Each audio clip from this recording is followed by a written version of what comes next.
আসসালামু আলাইকুম। এই ভিডিওটা আমি শুরু করতে চাই বিরাট কোহলির ৩টা ফ্লিক শট দিয়ে মিচেল স্টার্ককে মারা। যার মধ্যে ২টাই হচ্ছে মোটামুটি সুইঙ্গিং কন্ডিশনে, আরেকটা সাবকন্টিনেন্টাল কন্ডিশনে। তবে ফর্মুলা আসলে একই, সেটা হচ্ছে মিচেল স্টার্ককে ফ্লিক শট মারা। এই ৩টা ভিডিও যেমন আপনি দেখলেন, ঠিক তেমনিভাবে আরেকটা ভিডিও আপনাদেরকে দেখাই, সেটা হচ্ছে স্টার্ক আপনাকে অফ স্ট্যাম্পের বাইরে হাত পাতবে এরকম ফুল লেন্থের বলে, সেই বল আপনাকে ছেড়ে দিতে হবে। এইখানেও বিরাট কোহলি একটা এক্সাম্পলের জায়গা যে how to deal with Mitchell Starc. দর্শক, এই টেস্ট সিরিজ শুরুর আগে মিচেল স্টার্ককে কিভাবে ডিল করা উচিত, ফ্লিক শটে দক্ষতা দেখালে মিচেল স্টার্ক যে এক্সপেন্সিভ হতে পারেন, অনফিল্ডের পর্তে আমরা বেশ কয়েকটা সিরিজ প্রতিবেদন তৈরি করেছিলাম। এখন সেটার একটা অনেক বড় প্রমাণের জায়গা আপনি দ্বিতীয় টেস্টে এসে পেয়েছেন। প্রথম টেস্টে বাংলাদেশ সলিড ব্যাটিং করেছে, আন্ডার দ্য আইস ব্যাটিং করেছে। দ্বিতীয় টেস্টে গিয়ে এই মিচেল স্টার্ককে ডিল করতেই বাংলাদেশের পুরোপুরি সমস্যা হয়েছে, এবং সেই জায়গাটায় সবচেয়ে বড় প্রবলেমটা ছিল বাংলাদেশি ব্যাটসম্যানদের ফ্লিক শট খেলতে না পারার ব্যর্থতার জায়গাটা। সাদমান ইসলাম অনিককে আমরা যদি ৩টা ইনিংসেই লক্ষ্য করে দেখি, তাহলে ৩টা ইনিংসে তিনি ফ্লিক শটকে এক্সিকিউট করতে না পেরে তিনি আউট হয়েছেন। ফ্লিক শটকে ঠিকঠাক মতো এক্সিকিউট করতে পারেন নাই।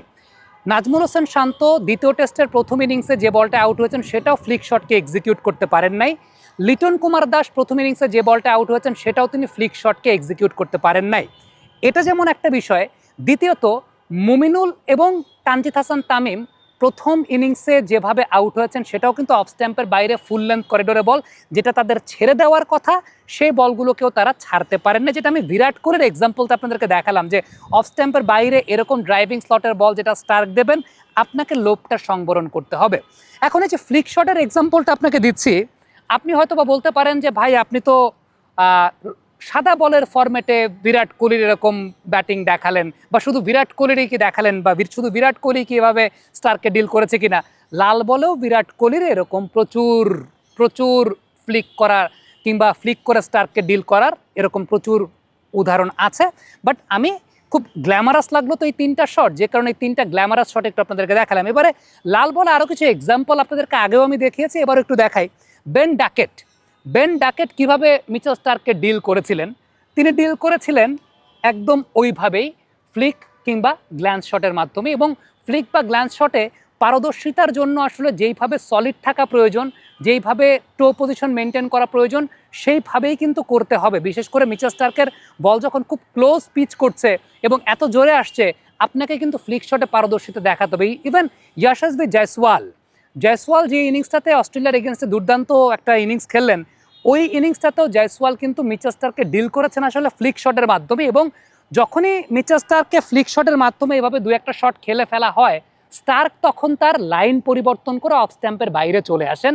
That is a common scenario. But প্রবলেমের জায়গাটা হচ্ছে বাংলাদেশের ব্যাটসম্যানরা বেসিক কাজটাই করতে পারেনি, বেসিকটাকে ফ্লিক শটটাই করতে পারেন। আমি নর্মালি যদি as a left handed batter বা আপনি রাইট হ্যান্ডেড ব্যাটার যদি চিন্তা করেন, দাঁড়ান, স্টার্কের কমন জোন ইনিশিয়ালি আপনাকে ডিস্টার্ব করবেন এই জায়গায়, এবং এত দ্রুত গতিতে করবেন। আপনি যদি ফ্লিক শটটাকে প্রপারলি করতে না পারেন, তখন এটা আপনার পায়ে এসে লাগবে বা স্টাম্পে আপনি বোল্ড হবেন।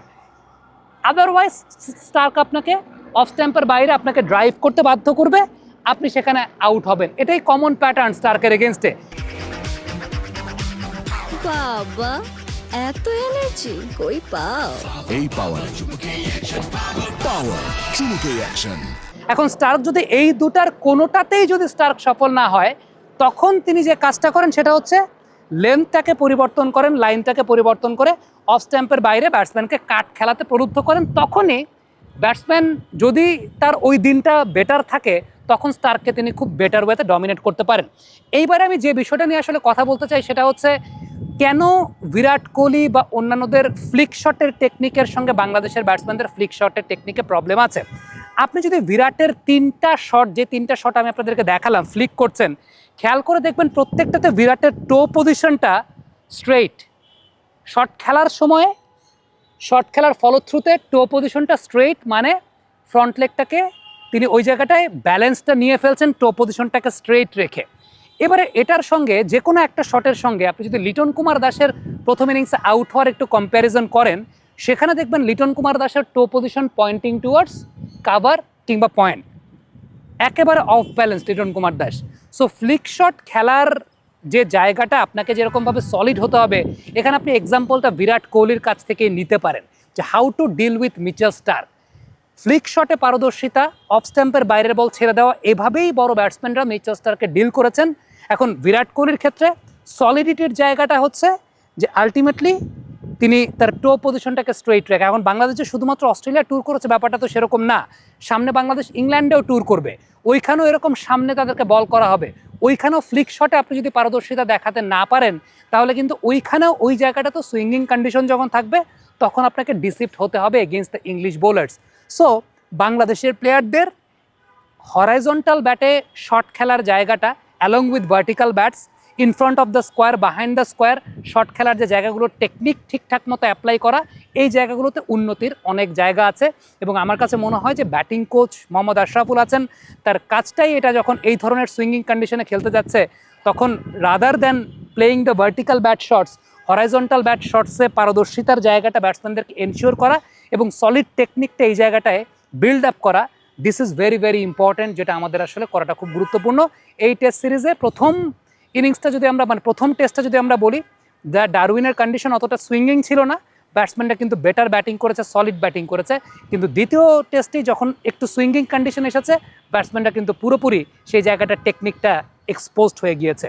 অলদো অস্ট্রেলিয়ার মাটিতে টেস্ট সিরিজ ড্র করাটা সেটা কখনোই কোনো ফ্লুক হতে পারে না, একটা টেস্টে 11 সেশন ডমিনেট করে জয়লাভ করাটা সেটাও কখনো ফ্লুক হতে পারে না। বাংলাদেশ টেস্ট সিরিজ ড্র করে ফিরেছে, কিন্তু ফ্যাক্টের জায়গাটা হচ্ছে যে উন্নতির জায়গাগুলো কোথায় সেগুলো নিয়ে অবশ্যই আলোচনার জায়গা আছে এবং সেগুলো নিয়ে আমরা আলোচনা করব। কমেন্ট বক্সে আপনাদের মন্তব্য মতামত জানতে চাই, লিখে পাঠাবেন।